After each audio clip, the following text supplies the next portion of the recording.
Tu aimerais nous parler de cette blessure d'abandon, de son origine, parce que t'en parles, on sent quand même que c'est quelque chose il y a de l'abandon, il y a la trahison, mais déjà, si on peut se focuser sur l'abandon, d'où ça vient chez toi?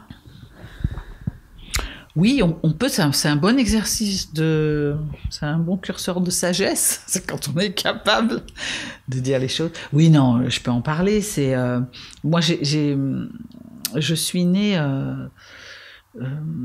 mon géniteur est parti à ma naissance.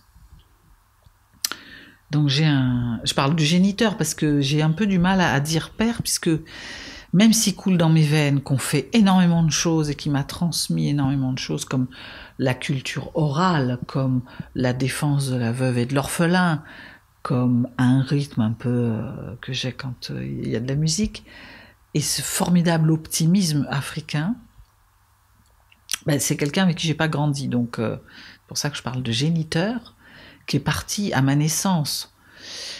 Et c'est quelque chose qui est inscrit dans les cellules, donc bon, on peut travailler dessus, mais c'est un fait. Donc ça fait grandir avec quelque chose de... Tiens, j'ai pas été assez intéressante pour garder quelqu'un, parce qu'un père, c'est quand même... dans la tête d'un enfant, les parents, c'est ceux qui... T'es le petit oiseau dans le nid, c'est les deux qui vont chercher à manger, c'est la nourriture, c'est l'amour. Donc tu arrives au monde avec quelque chose de... il y a une des deux qui a décidé il n'avait pas envie de s'occuper de toi, quoi. Enfin, ça, c'est ce que tu te racontes dans ta tête. Après, c'est alimenté par... comme quand t'es enfant, tes parents sont un peu modèles, tu transfères aussi des choses, tu prends des histoires qui te concernent pas, mais en plus, quand tu es hypersensible, tu ne le sais pas à ce moment-là, mais il y a de la surempathie. Donc, quand maman me raconte l'histoire qu'elle a vécue avec cet homme-là, il y a un deuxième effet qui se coule, de l'abandon de la femme qu'elle était, dans l'amour. Donc, ça te perturbe toute ton image sur l'état amoureux. Parce que moi, j'ai ancré au début, amoureux fou, égale abandon. Donc ça te construit, ça fait un truc hyper... Voilà, et après, tant que tu n'as pas pris conscience de ça et travaillé là-dessus, tu cumules tous les trucs qui viennent renforcer l'abandon. Donc des amitiés où t'es pas en phase, et puis on te laisse tomber. Et il y a souvent le truc de trahison, parce que tu te sens trahi, en fait, quand l'autre s'en va. Des ruptures où à chaque fois qu'un truc s'arrête, alors que des fois c'est juste qu'on en a fini avec l'autre et que on est prêt pour autre chose, là c'est terrible, quoi.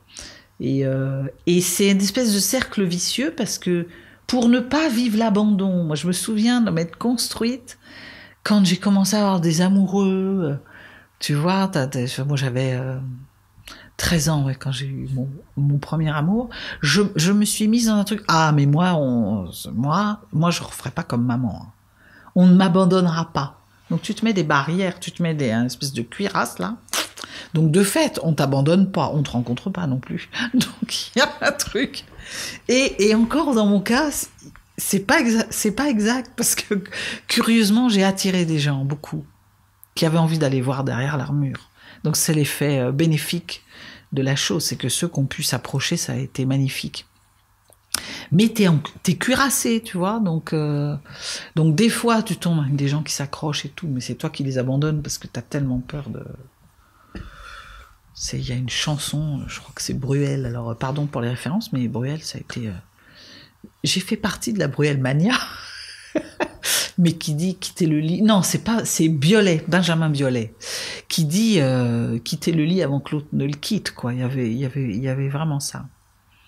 Et puis, il y a eu des fois où, de fait, quand on ferme, on se fait abandonner. On fait toujours un peu le même type de rencontre, de gens blessés comme nous qui pètent tout, qui sont comme les éléphants dans un magasin de porcelaine. Donc, ça entretient l'abandon. D'aussi loin que je me souvienne, c'est ça. Après, j'ai pris conscience de ça, j'ai travaillé dessus, j'ai commencé à travailler sur l'émotionnel. Bon, j'avais toujours mon père, celui qui est devenu mon père finalement, qui m'a bien aidé quand même à travailler. Je suis allée me faire accompagner aussi là-dessus. Et après, tu t'apaises, quoi. Tu comprends que, oui, c'est normal déjà. C'est un truc d'accueillir. Parce que l'effet de bord de ça, c'est que non seulement tu te sens abandonné, mais tu as honte de ça, tu as honte de penser. C'est très... c'est comme ces femmes qui se font agresser et qui se demandent ce qu'elles ont fait. Elles se culpabilisent d'un truc qu'elles ont fait pour mériter ce putain de truc qui leur est arrivé, quoi. Et là, il y a pareil, je dois avoir un truc en moi qui n'est pas aimable. Donc, on ne s'occupe pas de moi. Et c'est pour ça que c'est intéressant d'aller travailler dessus, parce que tout d'un coup, tu éclaires ça et tu dis non, c'est pas ça l'histoire.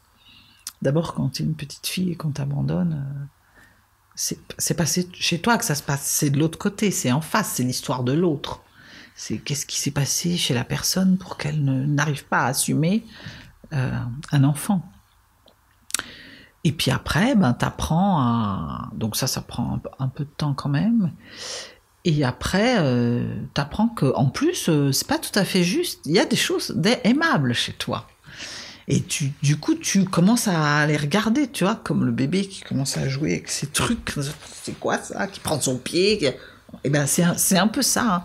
C'est quand je fais ça, on m'a dit qu'on m'aimait, c'est peut-être vrai finalement. Et du coup, ça ouvre, et du coup, tu rencontres d'autres gens, et du coup, un jour, tu t'apaises, et puis tu te rends compte que c'est... Voilà, toi, tu peux décider d'abord de reconnaître ce qui est... de t'aimer déjà. Une fois que tu as ça, après... c'est plus facile d'être aimé. Aujourd'hui, je ne redoute plus l'abandon. Je suis juste vigilante à ne pas m'abandonner moi-même et à ne pas me perdre des fois dans des choses qui pourraient m'attirer et qui ne seraient pas moi. C'est toujours émouvant, hein. Quand on parle des blessures, c'est toujours un truc... parce que c'est pour rebondir sur l'ambiance là. Les blessures, c'est un truc... on a intérêt à bosser sur ces blessures, vraiment, parce que elles peuvent nous bouffer l'existence, quoi, nous empêcher de nous déployer. On est venu là pour se déployer. On n'est pas venu là pour un pseudo-sacrifice de je sais pas quoi qu'on mériterait après d'aller mieux. On est venu là pour se déployer, donc c'est intéressant et c'est important de s'accueillir et d'aller déterrer un peu les trucs. Alors oui, ça met un truc qui pose comme ça, mais c'est pas triste, hein. Moi je te le partage aujourd'hui avec un peu d'émotion parce que je repars dans avant, mais c'est une libération quand on a travaillé dessus. Oui, puis on est au cœur de toi quand on parle de ça, donc il y a une dimension de profondeur aussi qui fait que l'ambiance est sur ce ton-là. Là, on te voit, on t'entend de l'intérieur, on te voit aussi de l'extérieur. Comment poser cette question? Qu'est-ce que tu vois, toi, là, à l'intérieur de toi, que nous, on voit pas encore, et que t'aimerais qu'on voit? Tu parlais t'avais découvert aussi de belles choses, Qu'est-ce qu'on pourrait voir, en fait, si on était à l'intérieur? Une lumière. Il y a quelque chose, c'est une histoire d'intensité, je crois. J'ai encore tendance à, parfois, tu vois, je fais ça avec des curseurs. À l'intérieur, il y a un feu qui bat, il y a un amour puissant de l'autre, il y a une connexion avec tout l'invisible même, le visible et l'invisible. Et à l'extérieur, des fois, alors sauf les intimes qui me fréquentent et qui ont qui peuvent par instant entreapercevoir ce truc-là. Il y a de la nuance, il y a de la tempérance, il y a de la... Je suis quelqu'un de tranquille au fond, de calme, j'ai le temps. Et puis j'ai pas besoin de... Il y a de l'humilité, je crois. C'est ça qui me vient, c'est-à-dire que je vais pas en faire 3 caisses, j'ai pas besoin de... Tu vois, de me la raconter ou de pousser à fond le curseur. Par contre, quand je suis en coaching, en accompagnement, quand je suis en intimité profonde avec quelqu'un, quand je suis en étreinte, quand je fais de la musique, que je compose, ça sort complètement. C'est ouvert. Voilà. Donc, sauf à faire partie de ces... Voilà, m'approcher de très près. Et l'accompagnement, ça en fait partie. Hein. Avec mes coachés, des fois, je balance le rayon laser, là, puissant. Sauf à ça, c'est pas forcément un truc que je peux mettre en vidéo, comme ça, ou en... Il y a quelque chose de l'ordre de la nuance, ouais. Mais à l'intérieur, c'est un feu... c'est un volcan, tu vois, mais un volcan dans tout ce qu'il a de... C'est la chaleur, tu vois, Alors parfois, faut contenir un peu, hein. C'est un peu...